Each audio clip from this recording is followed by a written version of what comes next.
Good morning students. आइए आज हम बात करते हैं चैप्टर 8। जैसा कि इससे पहले आपको पढ़ाया मैंने लैंगिक जनन के बारे में, उसके लाभ और हानि और उसकी परिभाषा। आज हम बात करते हैं उसी प्रवर्धन वाले चैप्टर के अंदर अलैंगिक या वानस्पतिक प्रवर्धन किसे कहते हैं, उसके लाभ और हानियां क्या है। तो जैसा कि आपको पता है कि लैंगिक प्रवर्धन के अंदर हमने पढ़ा था कि बीज के द्वारा प्रवर्धन लैंगिक प्रवर्धन कहलाता है और उसमें बीज द्वारा एक नए पौधे को जन्म दिया जाता है। आज हम बात करेंगे कि अलैंगिक यानी वानस्पतिक प्रवर्धन में क्या है, क्योंकि इसमें वानस्पतिक प्रवर्धन में बीज के अतिरिक्त यानी बीज के अलावा इसमें तना, पत्ती और जड़ यानी पौधे के कई भाग हैं, जिसमें जड़ है, तना है, पत्ती है। इनके द्वारा प्रवर्धन को हम क्या कहेंगे, या तो वानस्पतिक या फिर अलैंगिक प्रवर्धन इसको कहा जाता है। तो ये आपके प्रवर्धन की अलैंगिक प्रवर्धन या वानस्पतिक प्रवर्धन की परिभाषा। अब हम इसके बारे में बात करते हैं। सीधी सी बात है कि तना, पत्ती, जड़ द्वारा प्रवर्धन को अलैंगिक या वानस्पतिक प्रवर्धन हम कहेंगे।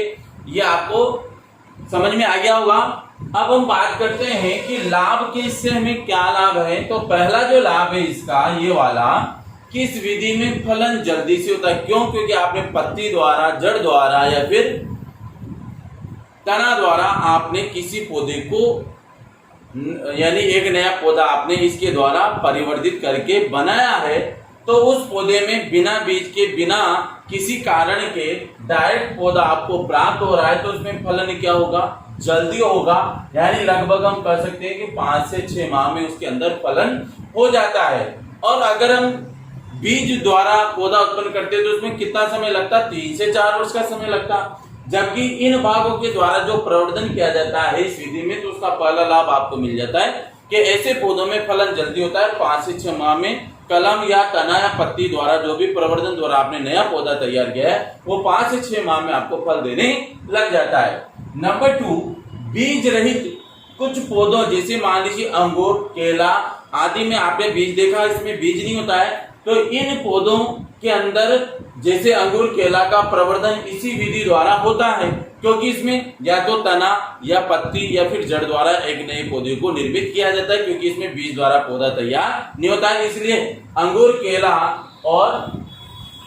केला के अंदर कौन सा जनन पाया जाता है, अलैंगिक जनन या अलैंगिक प्रवर्धन इनके अंदर होता है। अब हम बात करेंगे कि पौधा गुणों में मात्र पौधे के समान होता है। क्यों? क्योंकि जिस पौधे की सांकुर शाखा या मूल रंग आपने लिया है उसी पौधे से आपने एक नया पौधा तैयार किया है, तो उसी पौधे के समान इसके अंदर यानी मात्र पौधे की जो शाखा आपने ली थी पौधा तैयार करने के लिए, या जड़ ली है या पत्ती ली, उसी के समान इसमें गुण होते हैं। नंबर 4, इस विधि द्वारा निम्न श्रेणी के पौधों को उच्च श्रेणी में परिवर्तित किया जाता है। जैसे मान लीजिए कोई पौधा है वो 3 से 4 वर्ष के लिए आपको फल दिया और उसके बाद फल नहीं देता है, तो उस कंडीशन में आप उच्च श्रेणी की किस्म वाले पौधे की सांकुर शाखा लेकर उसके मूल रंध्र पर क्या करेंगे, जोड़ देंगे, जिसके द्वारा आप एक नए पौधे को विकसित करके और उसमें फलन उत्पन्न पुनः कर सकते हैं। तो इसमें निम्न श्रेणी के पौधों को डायरेक्ट उच्च श्रेणी में यानी कि फल देने वाले पौधों में आप उसको परिवर्तित कर सकते हैं आसानी से। और नंबर 5 है कि इन पौधों का आकार कम होता है क्योंकि इनकी लंबाई बढ़ती नहीं, यानी कि वानस्पतिक प्रवर्धन या अलैंगिक प्रवर्धन द्वारा तना, पत्ती, जड़ द्वारा जो पौधे तैयार किए जाते हैं उनकी लंबाई क्या होती है, कम होती है। इसलिए आसानी से इनकी लंबाई कम होने से सघनता कम होती है, यानी कि ये फैलते कम है और प्रबंधन आसानी से कर सकते। जैसे काट छांट, इनमें कटाई छटाई यानी संदाई की प्रक्रिया या काट छांट की प्रक्रिया आप इनमें आसानी से कर सकते हैं, क्योंकि लंबाई भी कम होती है, सघनता भी कम होती है। तो इसके हुए पूरे 5 लाभ। अब हम बात करते हैं कि इस अलैंगिक प्रवर्धन या वानस्पतिक प्रवर्धन से में कौन कौन सी हानियां हो सकती है। तो पहली हानि जो है उसको हम देखते हैं कि इस विधि में अधिक तकनीकी ज्ञान की आवश्यकता होती है, क्योंकि आपको पता है अलैंगिक प्रवर्धन द्वारा पौधे कौन तैयार कर सकता है, जिसको इसके बारे में जानकारी है कि कौन सा भाग लेना है, किस भाग की सांकुर शाखा लेनी है, किसका मूल रंध्र लेना है, किस प्रकार से आपको उसको जोड़ना है और एक नए पौधे को निर्मित करना है। तो ऐसे तकनीकी ज्ञान की आवश्यकता होती है, तब जाकर ही आप इस विधि को अपना सकते हैं। नंबर 2, इसके बाद पौधों में प्रतिकूल दशाओं को सहन करने की क्षमता बिल्कुल भी नहीं, क्योंकि ये मात्र पौधे के अलग किए हुए भाग से एक पौधा तैयार किया जाता है। तो इसकी जड़ क्या होती है, कमजोर होती है, तना मात्र होता है, इसलिए प्रतिकूल दशाएं जैसे आंधी तूफान, हवा के झोंके, बरसात की कई प्रकार के तेज हवाओं के साथ झोंके बरसात के, तो उनको सहन करने की क्षमता ऐसे पौधों में नहीं होती है, ये गिर जाते हैं, टूट भी सकते हैं। नंबर 3,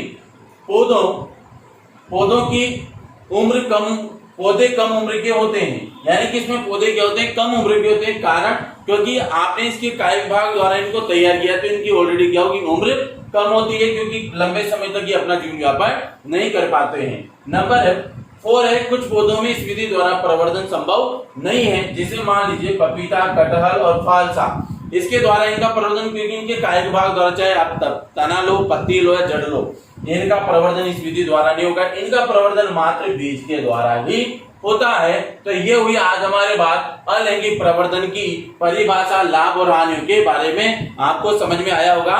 धन्यवाद।